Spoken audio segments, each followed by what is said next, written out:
Hello বন্ধুরা, আশা করছি সকলে ভালো আছো আর সুস্থ আছো। মিঠুর ঘরকন্যা চ্যানেলের নতুন একটা ভ্লগে তোমাদের সকলকে স্বাগত।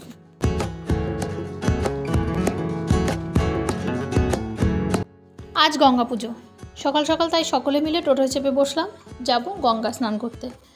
আমরা এখন যাব নবদ্বীপ গঙ্গা ঘাটে। আমি অনেক শুনেছি যে এখানে মেলা হয়, কিন্তু কোনো দিন যাইনি, তো আজকে যাই, গিয়ে দেখি কীরকম মেলাটা হয়।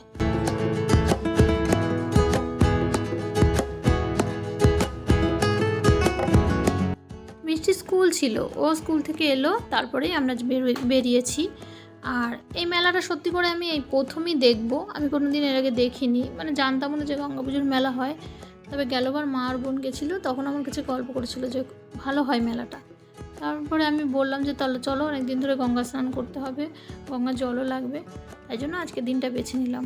আর আজকে আমরা যেই টোটোতে যাচ্ছি, তোমরা দেখো, বুঝতে পারছো কীরকম টোটোতে যাচ্ছি। এই টোটোগুলো ভালোই লাগে যেতে। আর এরকম টোটো ভিডিও এর আগে আমি শেয়ার করেছিলাম, আমার চ্যানেলেই রয়েছে। কথা বলতে বলতে নবদ্বীপ ঢুকে গেছি, কিন্তু সমস্যা হচ্ছে আজকে বিশাল জ্যাম ছিল, জ্যামে পড়ে গেছি। নবদ্বীপেও যে এরকম জ্যাম হয় এটা আমি না দেখলে বিশ্বাস করতাম না। দেখো কত লম্বা লাইন, আমাদের পুরো আধ ঘন্টা ওয়েট করতে হয়েছে। সামনে তো আরও বড়, আমরা অনেকটা দূরে রয়েছি, এই জন্য আমাদের যেতে অনেক দেরি হয়ে গেছে। আর যেতে যেতে দেখো কি দেখতে পাচ্ছি দোকানের পাশে, এই দেখো, দেখতেই কেমন লোভ লাগছে।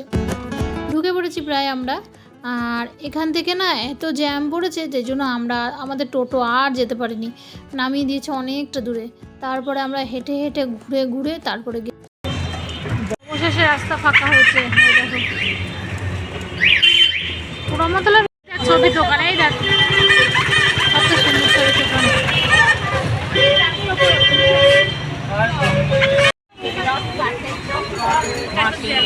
আমরা যে কখন পৌঁছে যাই, আমাদের ঘুরে ঘুরে আজকে আসতে হচ্ছে, এত জ্যাম রাস্তা। তারপরে নামিয়ে দিয়েছে কতটা আগে, এখন যাচ্ছি হেঁটে হেঁটে। চলো, যথারীতি হাঁটবে না, যে কোলে উঠে গেছে, ব্যাগ দে আমাকে। চলে এসেছি মেলাতে। আর দেখো দুই পাশে সবাই মিলে শাড়ি বেঁধে বসে আছে। তবে আমাদের একটু ভুল হয়েছে, চাল আর ডাল আনলে এদেরকে দেওয়া যেত। এখানে আবার ডালার দোকানও আছে, কত ডালা বিক্রি হচ্ছে। আর এখানে তো পুজো হচ্ছে, গঙ্গা পুজো, এইটুকু জায়গায় 3 জায়গায় পুজো হচ্ছে জানো। তো ভালো লাগছে, বেশ বেশ জমজমাট। প্রচুর প্রচুর লোক এসেছে স্নান করতে, অনেকে পুজো দিচ্ছে, আলাদাই একটা ব্যাপার। আর সিঁড়িগুলো দেখো কেমন ভিজে ভিজে, খুব সাবধানে যেতে হচ্ছে, নইলে একদম পা স্লিপ করলে আর দেখতে হবে না।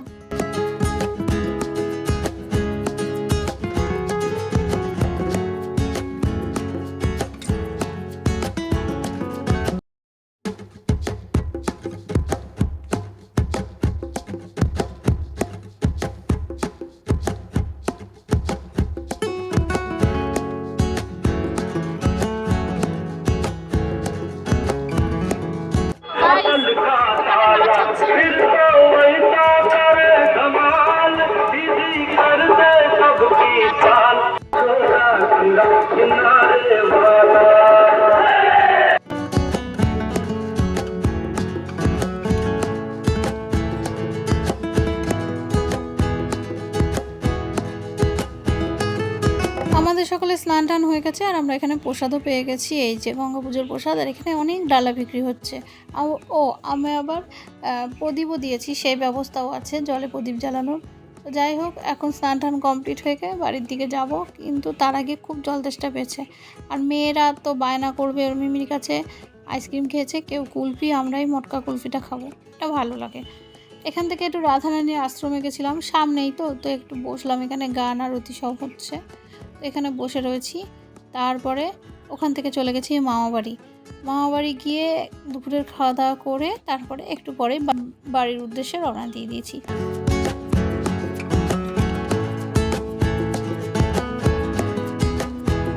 যে জামা কাপড়গুলো আমরা স্নান করেছিলাম সেগুলোই আমি এখানে ধুয়ে দিয়েছিলাম, তো ওগুলো শুকিয়ে গেছে, আর বোন ওগুলো তুলছে। এবার আমরা রওনা দিয়েছি বাড়ির উদ্দেশ্যে।